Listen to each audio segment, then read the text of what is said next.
The U.S. relationship with Saudi Arabia. Why is it so powerful, and what is it built on? Now, of course, everybody understands it's built on oil. But why oil, and why is it so important? In order to understand the U.S. relationship with Saudi Arabia, we have to understand World War II. In many ways, the Allies were able to defeat Nazi Germany because it denied Hitler oil. In 1941, in what was called the Hinge of Fate by Winston Churchill, the future of the Western world really hung in the balance. Hitler was driving for oil, which he needed to run both his Panzer tank units and his Air Force. The two major battles that mark the Hinge of Fate, one is Stalingrad up in Russia. Hitler was not going for Moscow the way Napoleon had. He was driving towards the Caspian Sea and oil, Russian oil. Rommel's Desert Rats was driving towards oil across North Africa, towards Egypt, the Suez Canal, and wanted to cut Britain off from its oil supplies, which were in Iran, and came through the Suez Canal. So the Hinge of Fate were these two battles, Stalingrad and El Alamein in northern Egypt. The ability of the Allies to stop Hitler in those two places in 1941 was the deciding point of the war. After that, Hitler's panzer units began to stall, and he didn't have oil. This is what won World War II for the West. And the lesson was learned by the United States, that if it wanted to be a world power, and if it wanted to win in a World War III, which many people thought was going to break out within years, they had to dominate oil. The Persian Gulf was the center of oil. Of course, the United States was a major oil-producing country, the biggest oil-producing country in the world at this time, but more and more oil was being discovered in the Middle East. Iran had become the main source of oil for the British Empire.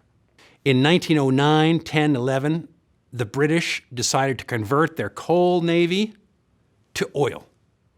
And that placed Iran at the center of their interests. The Anglo-Iranian Oil Company, later to become BP, British Petroleum, was very important to Britain. Saudi Arabia also thought it could find oil, and in the 1930s, American explorers stumbled across oil. They were looking for water, but they found oil. After that, Aramco, the Arabian-American oil company, became a fixture of Saudi-U.S. relations. My father and my family moved to Saudi Arabia in 1958 in order to found the first bank, any American bank, in Saudi Arabia. The country after that began to boom. Oil wasn't exported from Saudi Arabia until after World War II.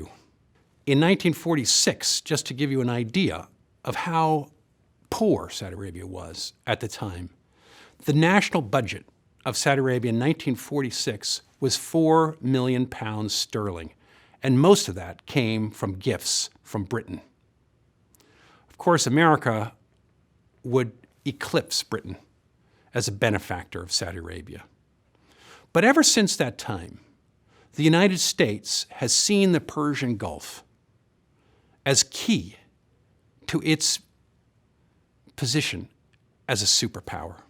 Its hold on oil, most of which is buried under the Persian Gulf. So its control over the Persian Gulf, hegemony, as political scientists like to call it, is crucially important. If one thinks today of China, for example, a growing power that could challenge the United States for leadership, China is completely dependent on foreign energy. Most of that comes from the Persian Gulf region, Iran and Saudi Arabia.